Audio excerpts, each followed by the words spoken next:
Então, seguindo com o nosso papo aqui, o Matheus, a gente falou um pouquinho aqui sobre os riscos ao negócio, né, e como eles estão fazendo cada vez mais com que as empresas entendam que a cibersegurança não é mais uma questão simplesmente de reagir ou de tentar se antecipar e tal e coisa. É uma questão de gestão, né, de você aplicar a melhor estratégia ao momento ou à realidade que essa empresa está vivendo naquele determinado momento. Tem uma coisa que, principalmente no pós-pandemia, que a gente já falou bastante aqui, que mudou bastante na realidade das empresas, que é a questão do relacionamento com terceiros, né? Então, isso não é novo, né? No mundo dos negócios e tal. Você sempre vai ter um terceiro acessando sistemas e tal e coisa. Mas agora eu penso que as empresas... Eu penso não, é uma realidade, que as empresas elas estão cada vez mais dependentes de terceiros do ponto de vista tecnológico. Tá? Então, é o cara que fornece um software para uma determinada coisa, o cara que consome uma API do software dela para poder fazer uma integração com outra coisa. Então, a gente tem um ecossistema de dependência tecnológica. Fala um pouco para a gente sobre isso e que tipo de risco que isso pode representar para o negócio atualmente. Perfeito. Cara, acho que essa questão do risco terceiro, né? Quando a gente pensa assim, a gente sempre associa a questão, às vezes, de um terceiro trabalhando dentro da empresa. Isso é um risco, cara, que acho que é bem claro, mas eu vejo muito esse risco que você comentou, ainda mais agora nesse cenário de interconexão entre as plataformas. A gente está agora vivendo a era da AI, usando agentes, né, autônomos, etc. Então, você tem muito essa questão das ferramentas se conversando. E, às vezes, você tem nesse cenário, por exemplo, vamos pegar um exemplo do Office 365, que acaba sendo uma plataforma hoje amplamente utilizada nas empresas. Né? Sim.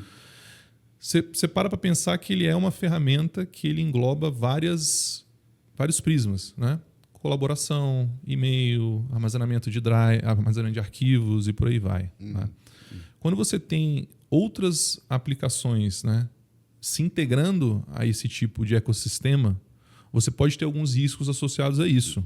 Então, você pode ter, por exemplo, uma ferramenta que vai corrigir por exemplo, aquele Grammarly. Né? Você tem lá, você está escrevendo e ele corrige automaticamente, propõe sugestões, etc. Ou pode ser usado para uma tradução. Pode ser usado para uma tradução. Aí você tem uma outra ferramenta que ajuda a gestão de tarefas, por exemplo, e ele se conecta ao teu calendário. Né? Quando o usuário que está utilizando essas aplicações, ele vai lá e ele autoriza essa conexão, e aí é um ponto importante da gente mencionar. Muitas dessas aplicações, às vezes, a TI nem sabe. Sim. Né? E aí entra naquela questão do Shadow IT, de aplicações que estão sendo utilizadas que a TI não tem conhecimento. O famoso, estou usando essa ferramenta aqui que está me ajudando para caramba em fazer tal coisa. Ah, legal, mas o pessoal de TI sabe disso? Exato. Né? Exato. E às vezes aquela ferramenta que está, por exemplo, você usa para fazer gestão de tempo, ela está acessando a tua lista de contato, ela está acessando os teus e-mails. Né? Então, não necessariamente aquela tarefa que você autorizou a ela fazer, ela está executando. Às vezes ela está executando muito mais. Né? Sim. E quando você vai dar aquela autorização, dificilmente o usuário vai ler o que a aplicação está fazendo e etc. Né? Então, tem toda essa preocupação aí de auditoria. Boa. E de entender a questão de permissionamento e etc. Então, eu vejo muito essa questão, uma dificuldade, primeiro, de identificar esse tipo de cenário. Então, quais são as aplicações terceiras que os usuários estão utilizando, que estão conectando no meu SaaS corporativo e que eu não tenho conhecimento. Esse é o primeiro ponto. O segundo ponto identifiquei essas aplicações. Alguma delas tem uma vulnerabilidade, foi exposta na Dark Web ou tem algum tipo de risco para acessar algum tipo de dado importante dentro da empresa?